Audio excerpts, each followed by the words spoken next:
Alors, si vous permettez, comme on est passé à l'Akba Omer, hein, je vais faire une petite parenthèse sur l'Akba Omer. Et la joie, après, on reprendra, puisqu'il y a encore un ou deux cours. Voilà. Alors, sur l'Akba Omer, il y a beaucoup des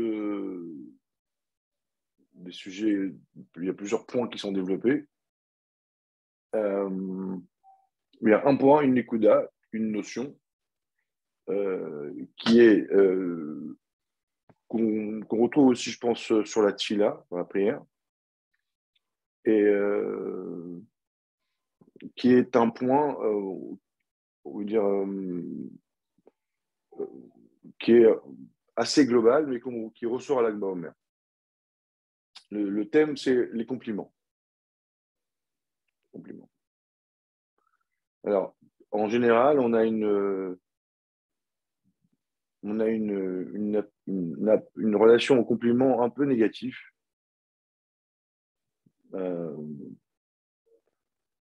C'est étonnant.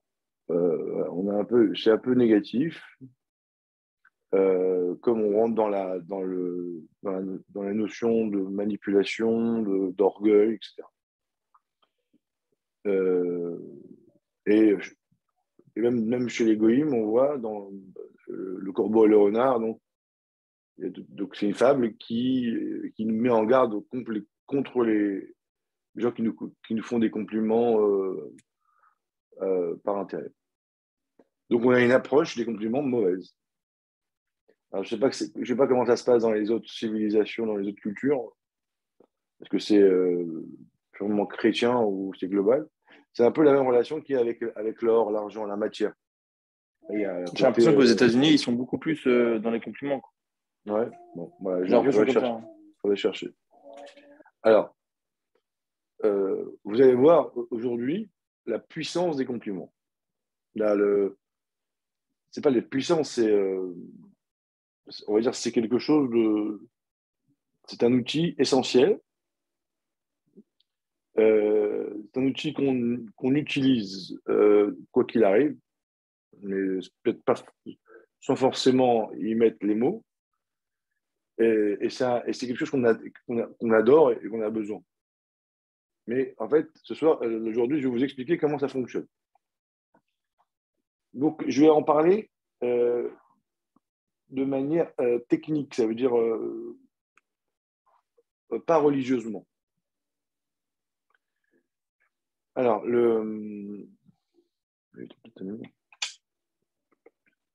alors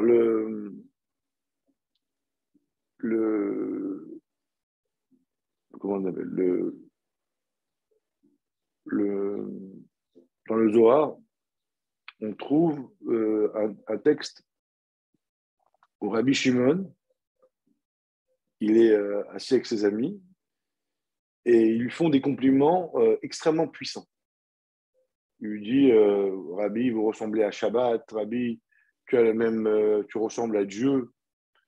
Donc il y a comme comment dire, ils lui font des compliments énormes. Et ensuite, Rabbi Shimon, il fait son shiur, il donne son cours. On se demande, mais quel est pourquoi ils lui font ces compliments? Est-ce que c'est pas un peu vaniteux, un peu orgueilleux? Et en plus, on raconte ça dans le Zohar. Voilà. Et c'est la même question qu'on peut se poser sur la tfila. Pourquoi on fait des compliments à Dieu avant de faire la mida, avant de faire la prière? Alors, il y a des réponses qui vous disent, oui, on ne fait pas des compliments à Dieu. Les compliments, c'est pour réaliser qui est Dieu. Alors, c'est des réponses qui peuvent passer, mais c'est des réponses qui ne sont pas suffisantes. Parce que c'est pas vrai. C'est-à-dire que c'est tiré par les cheveux. Quand on dit je fais des compliments, ça veut dire je fais des compliments à l'autre. Là, on est en train de redéfinir la notion d'une chose. Alors, écoutez bien, c'est vraiment un sod, comment dire,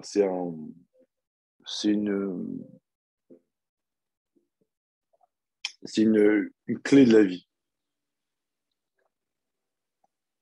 Il peut nous arriver d'être assis devant une personne et de n'avoir rien à lui dire. Parce que cette personne n'a pas d'intérêt pour nous.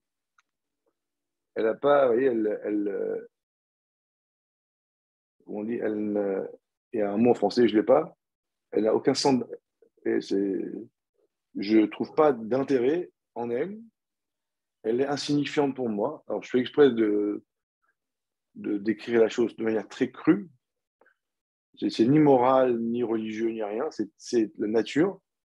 Au même titre que le feu brûle, que l'eau apaise la soif, que le soleil brille, un homme, pour qu'il parle à une autre personne, un homme, pour qu'il ait envie de donner, il faut qu'en face de lui, il ait quelqu'un, une personne.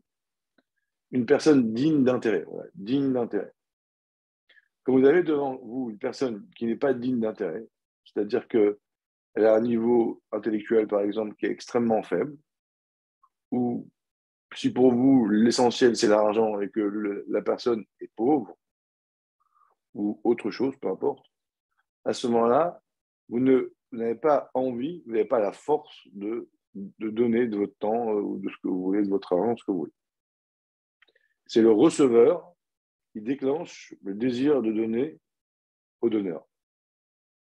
Et en fait, si tu es digne d'intérêt, vous voyez, intéressé, intérêt, alors là, tu me donnes la force de te donner. Tu as du charisme, tu es beau, tu es belle, tu es intelligente, tout ce que tu veux. Mais en fait, j'ai un plaisir à donner quelque chose. Voilà. Ça, c'est une nature que Dieu a créée. C'est une nature, c'est un mécanisme naturel. Bien ou mal, ce n'est pas le sujet. Donc, vous allez avoir un homme de 50 ans, vous lui mettez un enfant de 10 ans qui ne comprend rien. Alors, soit c'est son métier, il est payé, donc il va être dans la pédagogie, mais normalement, il n'a pas envie de lui expliquer les maths si c'est niveau bac plus 40. Ça existe, mais voilà. Cette idée-là, d'accord? Moi, ça m'est déjà arrivé, des fois. Et alors avant, j'étais mal à l'aise. Maintenant, en fait, je comprends. Dans ma vie, 2 fois, des gens qui étaient devant moi, et ben, je n'avais pas la force, je n'avais pas les ressources d'expliquer. J'ai essayé de parler avec eux, d'expliquer, mais rien ne venait, j'étais vide. J'allais boire un verre d'eau, je revenais, j'avais honte. Mais en fait, c'est une nature. Ben, c'est ce qui s'est passé avec les élèves de Rabbi Akiva, de Rabbi Shimon Bar Yochai. Il avait pris un tel niveau, Rabbi Shimon, pendant le temps qu'il était dans la grotte, que quand il s'est retrouvé devant ses élèves, ses amis, pardon, ils avaient pris tellement niveau, un tel écart, il avait tellement évolué qu'il n'arrivait plus à. En fait, ses amis ne l'intéressaient plus. Il était incapable, il n'avait pas envie de leur enseigner. Voilà. Il était trop fort pour eux. Et sûrement qu'il avait abordé tout le côté de la Kabbalah, etc. Donc, ce n'est pas plus de quantité, mais de qualité. Donc, en fait, ils étaient insignifiants. Donc, qu'est-ce qu'ils ont fait les élèves? Ils ont trouvé une technique parallèle. C'est quoi? Ils font des compliments. Pourquoi des compliments? Parce que le compliment, en fait, c'est une technique, on va dire, parallèle, technique, on va dire, différente, qui vont provoquer quelque chose. C'est que la personne, le rave, ou peu importe qui, quand je lui fais des compliments sur un point, tu es intelligent, etc., à ce moment-là, j'ai envie de donner, de transmettre, mais ce n'est pas lié à un receveur, c'est lié à moi. C'est comme si que le compliment me faisait parler tout seul. Normalement, pour parler, il faut quelqu'un. En face de moi, s'il n'y a personne, ben, je ne parle pas. Je n'ai pas la force de parler seul. parler, c'est fatigant. Il faut qu'il y ait un receveur qui me donne la force de parler. Et plus la personne qui est en face de moi est importante, plus j'ai la force de parler. C'est le Mekabel qui déclenche, le receveur qui déclenche et le donneur, le désir de donner. Mais là, on te dit que le compliment, quand on fait un compliment à quelqu'un, à ce moment-là, ça provoque chez la personne le désir de donner, mais qui n'est pas lié au receveur, mais c'est en elle. Voilà. Donc, qu'est-ce qu'ils faisaient les élèves de Rabbi Shimon? Ils disaient à Rabbi Shimon des compliments incroyables. Et à ce moment-là, Rabbi Shimon, il avait envie de donner. Et par hasard, ils étaient là. On va dire ça comme ça. Et là, eh ben, il profitait de ce qu'il a dit. Ça veut dire que le compliment est un outil pour recréer les connexions entre les gens qui n'en ont pas. C'est un outil qui permet de créer des connexions tout court. C'est un joker. Par exemple, avec votre femme, avec votre enfant, vos enfants plus tard quand vous allez grandir, ou des fois avec des gens avec qui vous sentez qu'il n'y a pas de connexion possible, parce que là, on va dire, ben, ce que je suis, ce que tu es, ça ne marche pas, on te dit, il y a un outil, voilà, c'est comme une forme de triche, on triche. Tu fais un compliment, hop, l'autre il se met à donner, et là, il va forcément te donner ce que tu as besoin. Par exemple, si vous voulez recevoir des gens à la maison,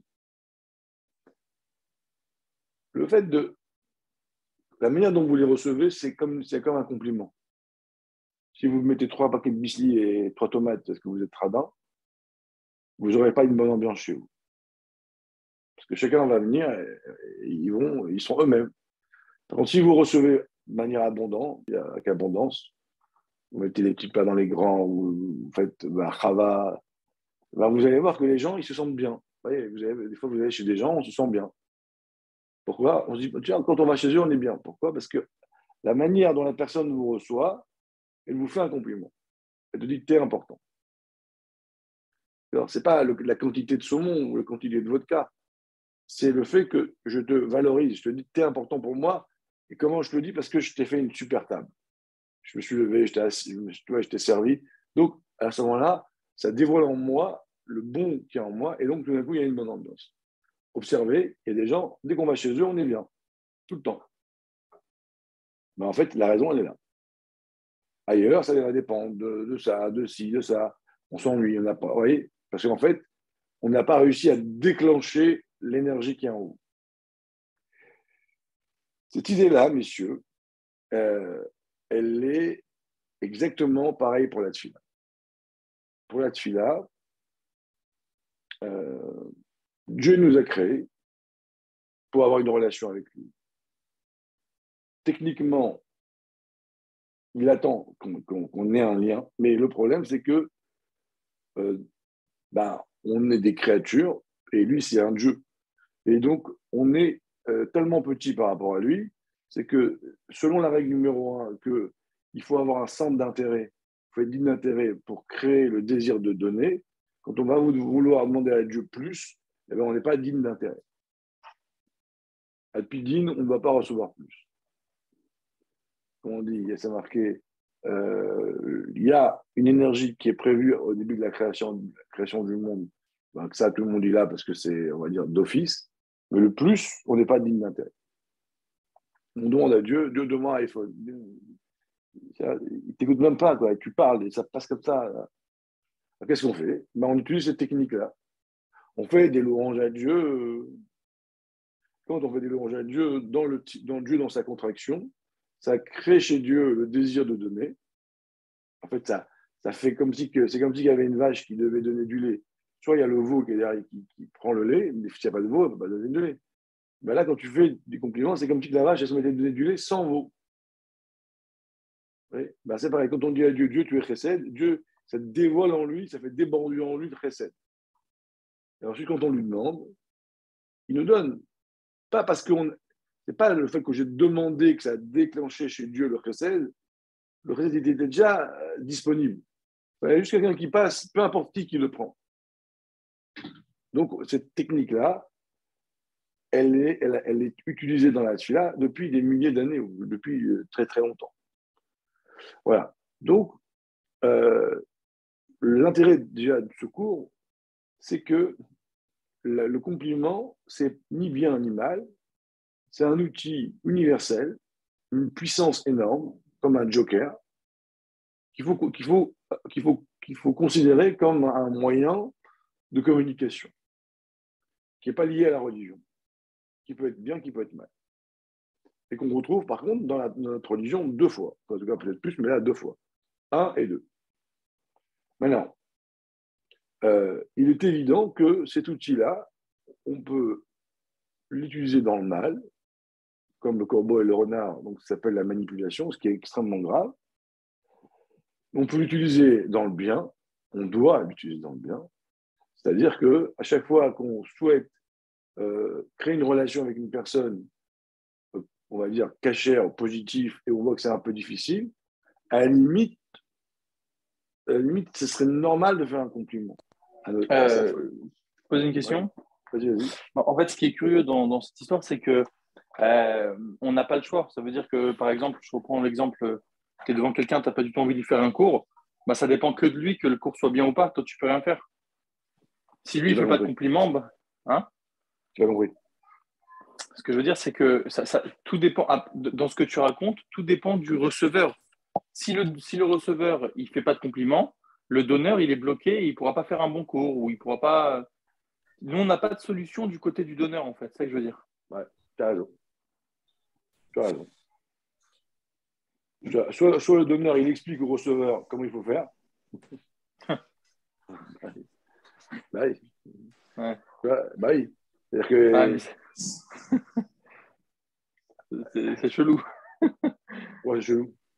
Bah, t'imagines, t'es en train de faire un cours à quelqu'un. Bon, fais-moi un compliment, on va commencer. Bah, pas aussi voilà, caricature, mais c'est-à-dire que, en tout cas, qui va expliquer au receveur l'idée? Il faut forcément. Voilà. En général, si tu veux, dans la vie, intuitivement, on le comprend, cette règle. C'est-à-dire que Ouais. tu vois bien les gens, dans les commerciaux, ils le font. Salut Samuel. Ils le font. Ils font des compliments au vendeur, à l'acheteur. Donc, avec sa femme, ou quand on est en fiancé, on l'utilise, on fait des compliments. Après, c'est-à-dire que déjà, ce n'est pas quelque chose qui est complètement magique. C'est quelque chose que notre instinct nous révèle, on le sent dans certaines situations. Après, dans le quotidien, on l'oublie. Pourquoi? Peut-être à cause de l'orgueil, parce que quand tu fais un compliment, tu dis à l'autre qu'il est bien, donc forcément, tu le valorises. Mais tu as raison. Et je pense qu'il faut s'arranger pour que l'autre comprenne. Tu veux, le compliment rendrait la vie moins violent, moins brutal. Tu vois?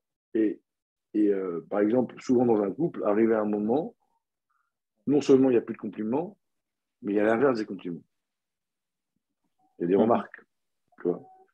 Autant le compliment va dévoiler l'énergie pour donner, autant la remarque va fermer en fait l'autre. Et si ta femme te fait des remarques, parce que tu en as fait. Donc on est fermé sur fermé. Au bout de quelques temps de mariage, malheureusement, les gens, ils sont...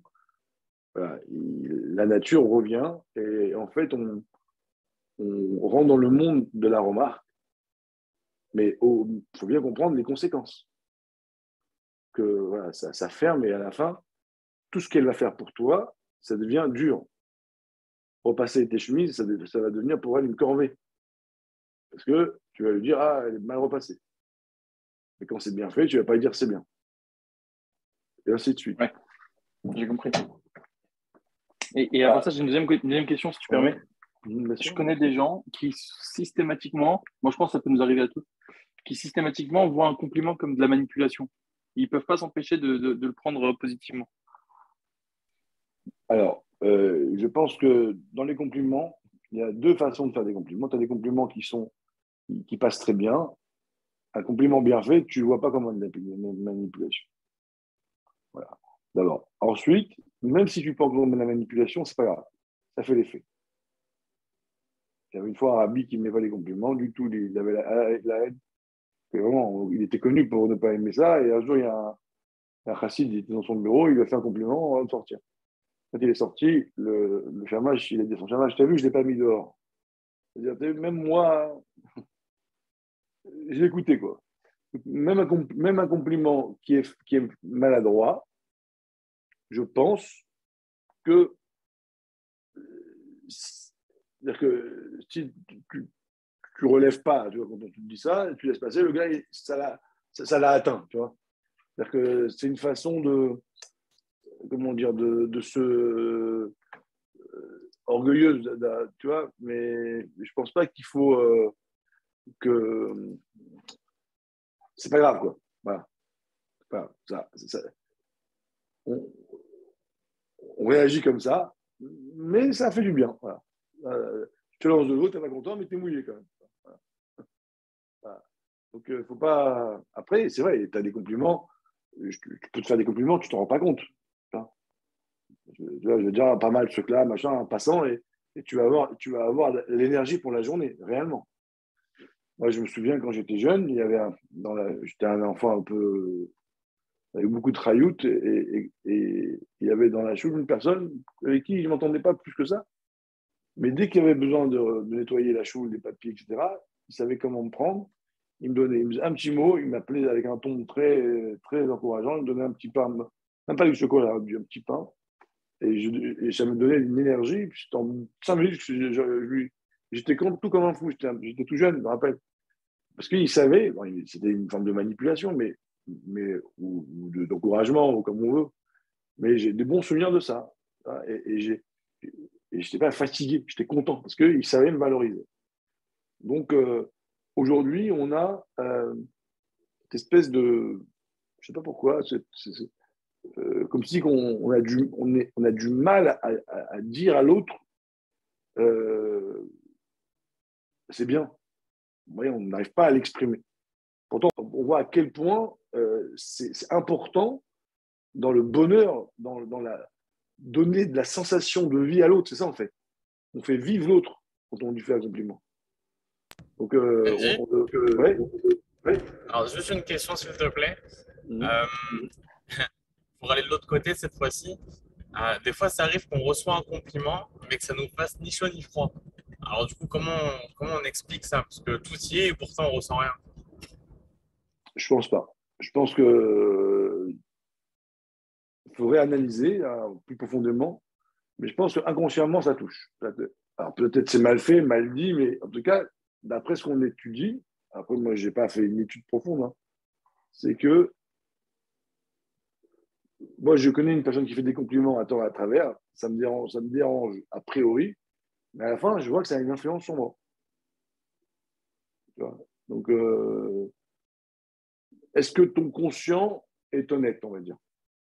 Est-ce que le fait que tu crois que ça te fait ni chaud ni froid, c'est pas une forme d'orgueil, mais qu'en réalité, ça te touche? Ça, c'est à discuter.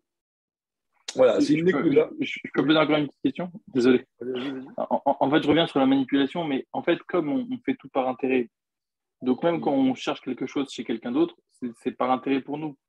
Donc quand on se sert de cette technique pour notre intérêt, ça m'a l'air pas joli, quoi. Puisqu'on fait tout par intérêt, tu vois. Donc j'ai l'impression de mettre une énergie chez l'autre pour qu'il me donne ce que je veux. Mais est-ce que ce que tu veux recevoir, c'est pas aussi dans l'intérêt de l'autre de te le donner? Bah, ça dépend des fois. Ça dépend, j'en sais rien. Ouais. Bah, si tu veux que ta femme elle te fasse à manger, donc tu lui dis c'est bon. Mais quand toi tu manges, elle aussi elle gagne, parce que toi tu vas travailler. D'accord? Donc voilà, faut pas être trop. Voilà, Ouais. tu vois. si tu veux, on rentre dans un monde du mensonge, parce que la vie, c'est comme ça. Et on le sait. Il y a un intérêt commun. Quand vous vous mariez, elle t'engage à lui donner ça et ça et ça. Alors, tu veux dire, oui, mais le mariage, c'est l'amour. L'amour, c'est rien. Ben non. Le mariage, c'est l'amour, et puis ça coûte cher. Toute ta vie, tu bosses pour elle. Okay, alors, même si elle bosse un peu, mais à la base, c'est toi qui as son. Alors, donc ça, c'est une écoute. Voilà. Je voulais vraiment insister là-dessus. Il faut intégrer cette idée-là et essayer de vivre avec elle, l'utiliser de manière cachère. C'est une arme puissante. Et on peut, je pense, sauver les gens de la dépression avec ça. Pour terminer, j'ai lu une histoire que je trouve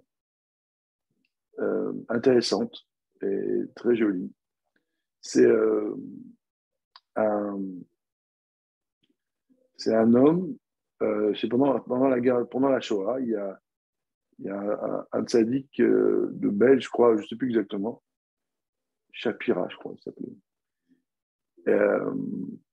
Et ils n'avaient pas de quoi faire Pessah. Donc, ils ont été voir le directeur des camps et ils lui ont dit, voilà, on ne mange pas pendant 8 jours notre ration de pain, on garde la farine et on veut faire de la matzah. Donc, leur directeur, je sais pas, il demande permission hein, et ils ont l'autorisation. Donc, la veille de Pessah, ils commencent à faire les matzot et à un moment donné, le directeur du camp, il arrive vers eux, il casse le faux, il casse tout, il leur dit, comme moi je suis gentil avec vous, je vous permets de faire la matzah, et vous êtes en train de diffuser à l'extérieur des camps ce qu'on fait à l'intérieur. Il s'en va. Bon. Donc, ils se remettent un peu les juifs, tout était cassé, il restait un tout petit bout de matzah. Donc le rabbi, il garde cette matzah,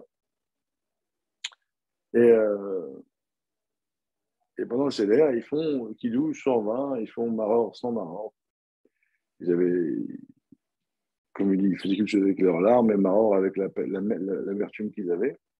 Quand ils arrivent au moment de la matzah, le rabbi, il se retourne comme ça, autour de lui, il y avait pas mal de prisonniers, et il se dit, qui est-ce qui va manger la matzah? Et à ce moment-là, il y a une femme, une veuve, qui dit, rabbi, moi je sais qui c'est qui doit manger la matzah. Alors il dit voilà, c'est marqué dans la Haggadah que la Haggadah, c'est là pour raconter aux enfants, parce que les enfants, c'est l'avenir. Et là, c'est par le mérite des enfants que l'âme Israël va tenir. Donc, moi, je propose que cette matzah-là soit pour mon fils, parce que c'est l'avenir. Le rabbi, il accepte, il lui donne. Et comme ça, il sort des camps, tout le monde. Et un jour, cette femme-là, cette veuve-là, on lui propose un chidour. Alors, elle va voir son rabbi à elle, il demande conseil. Et son rabbi lui dit, je le connais, c'est un bon parti.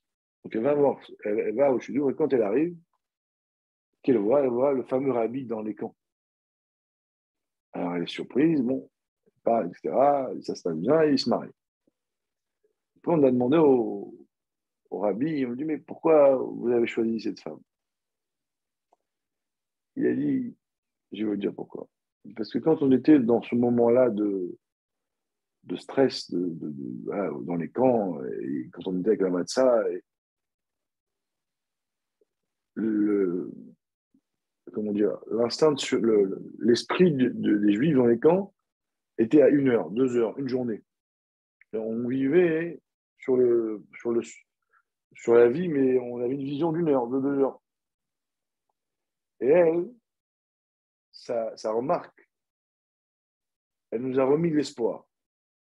Elle nous a redonné une vision plus lointaine. Les enfants, l'avenir.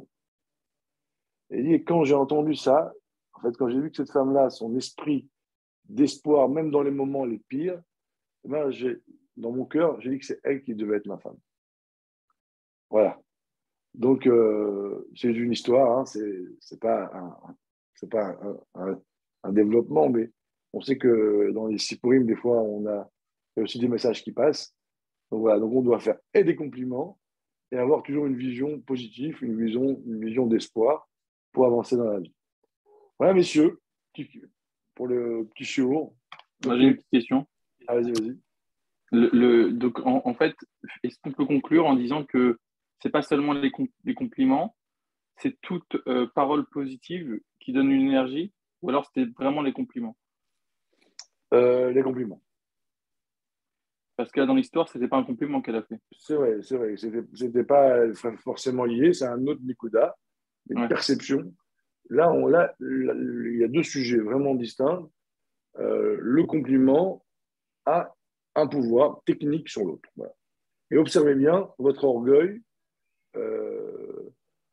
souvent nous empêche de l'utiliser. Voilà. Observez-vous et quand vous le faites, observez comment l'autre y réagit. Mais il y a comme vous voyez, un blocage des fois. Mais c'est intéressant de le tester. Voilà, messieurs. Je vous souhaite des bonnes nouvelles. À bientôt.